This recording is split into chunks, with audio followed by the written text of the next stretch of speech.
नहमदुहु व नुसल्ली अला रसूलिल करीम आऊज़ु बिल्लाहि समीउल अलीम मिनश शैतानिर रजीम बिस्मिल्लाहिर रहमानिर रहीम Assalamu alaikum wa rahmatullahi wa barakatuh and greetings to all the viewers. Esteemed viewers, in the first two videos we have presented a synoptic view of the themes of our discussion in our YouTube channel, that is Understanding Sufism or Tasawwuf. The first topic which I shared with you, so that is regarding the definition, meaning and origin of Tasawwuf. Today we will try to explore the definition, meaning and origin of Sufism or Tasawwuf. At the very outset, let me make this point very clear to my esteemed viewers that my endeavor would be purely academic and research oriented. There is no intention to defend or offend the followers of any school of thought. But our effort would be purely objective and analytical in nature. The viewers are at liberty to agree or disagree with me. However, the esteemed viewers are requested to not to draw any premature conclusions, because this topic may take us few sessions to reach to the optimum level of understanding based on objectivity.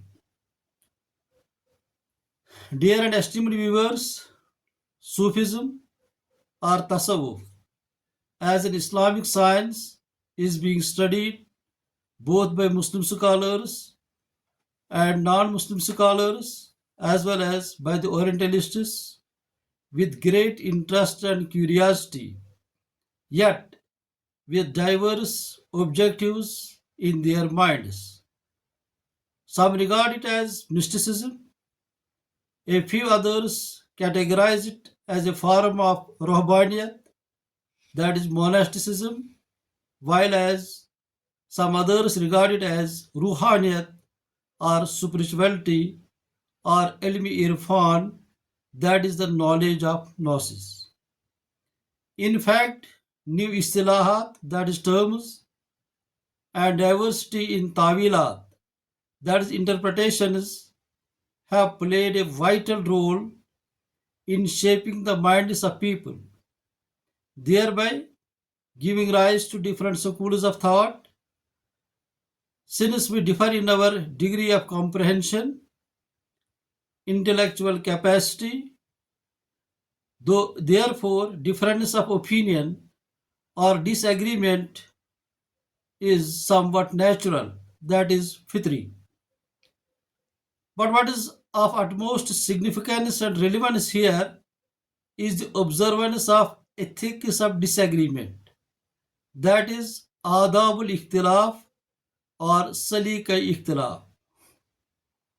Now we find that Tasawwuf or Sufism is one of the such new istilahat to which I was pointing.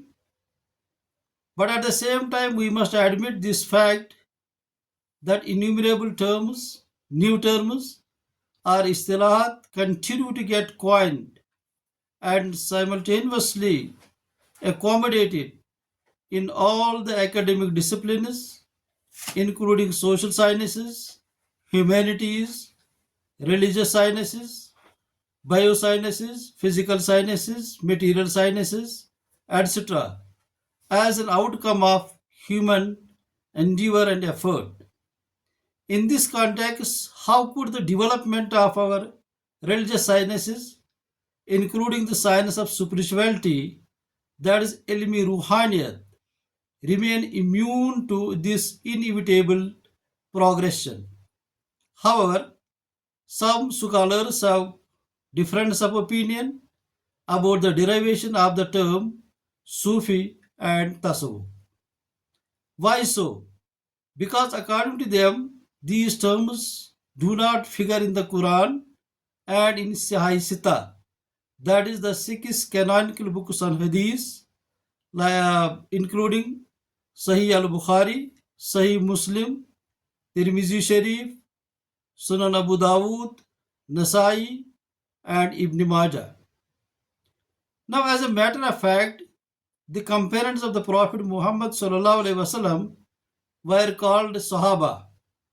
The next generation of believers were called Tabain, and the next, that is third generation of the believers, they were called as Tabain, that is the followers of the followers.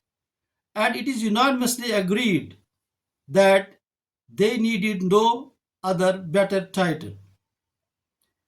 Now let us cast a glance at the attempts of scholars, especially the lexicographers, that is the compilers of the dictionaries.